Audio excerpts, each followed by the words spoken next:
Welcome back to Bible News, where the Word of God is always the headline. Today, we're pleased to welcome Lois, who is joining us once again to share the scriptures. This time, she'll be reading Genesis chapter 41, a powerful chapter where Joseph interprets Pharaoh's dreams and rises from the prison to the palace. Let's listen as she brings this pivotal moment in Genesis to life. When 2 full years had passed, Pharaoh had a dream. He was standing by the Nile when out of the river there came up 7 cows, sleek and fat, and they grazed among the reeds. After them 7 other cows, ugly and gaunt, came up out of the Nile and stood beside those on the river bank. And the cows that were ugly and gaunt ate up the 7 sleek fat cows. Then Pharaoh woke up. He fell asleep again and had a second dream.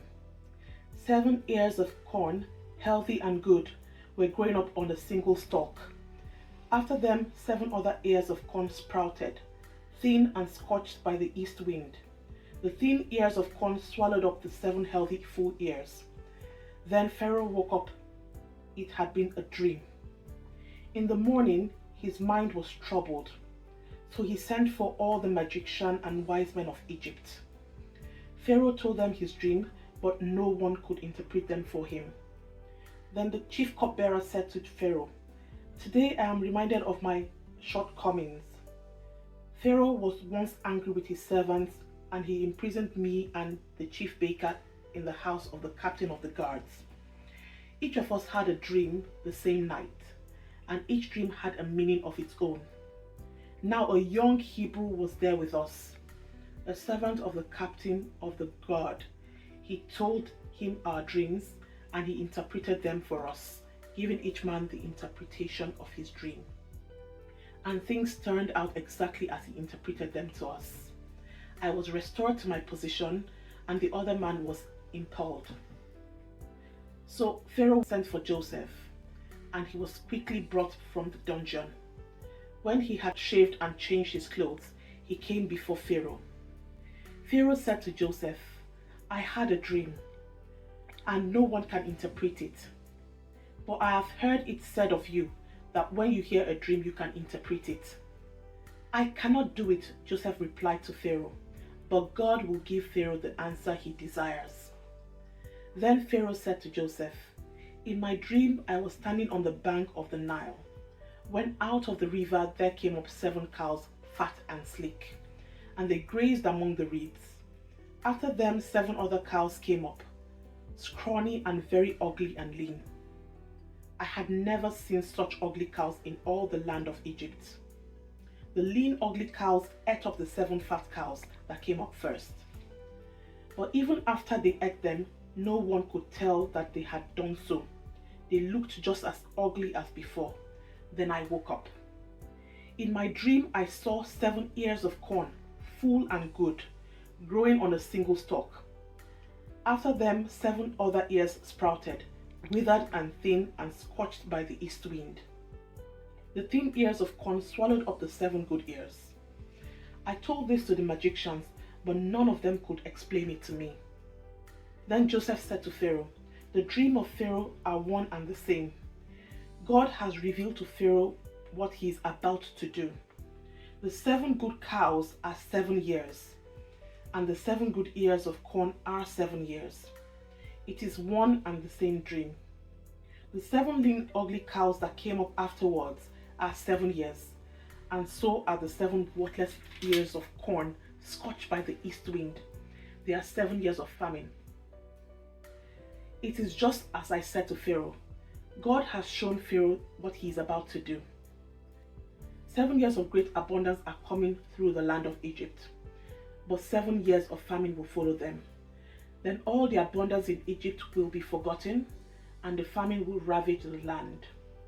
The abundance in the land will not be remembered, but the famine that follows it will be so severe."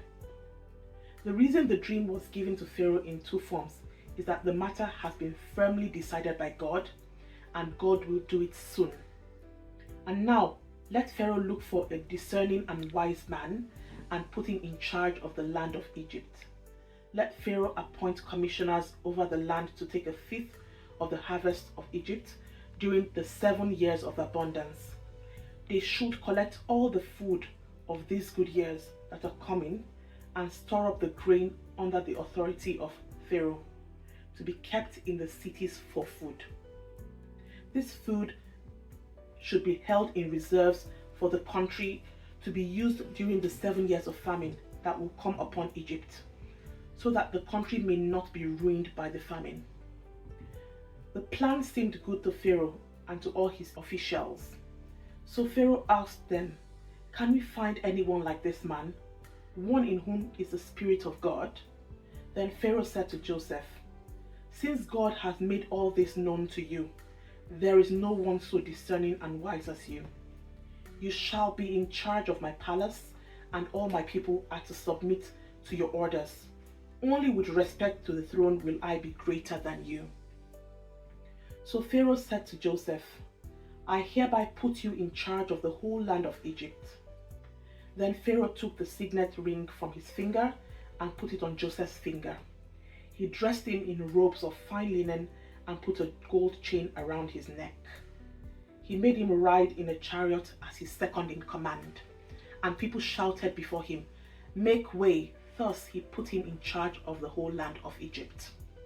Then Pharaoh said to Joseph, "I am Pharaoh, but without your word no one will lift hand or foot in all Egypt." Pharaoh gave Joseph the name Zaphenath-Paneah and gave him Asenath, daughter of Potipharah, priest of On, to be his wife. And Joseph went through the land of Egypt. Joseph was 30 years old when he entered the service of Pharaoh, king of Egypt. And Joseph went out from Pharaoh's presence and traveled throughout Egypt.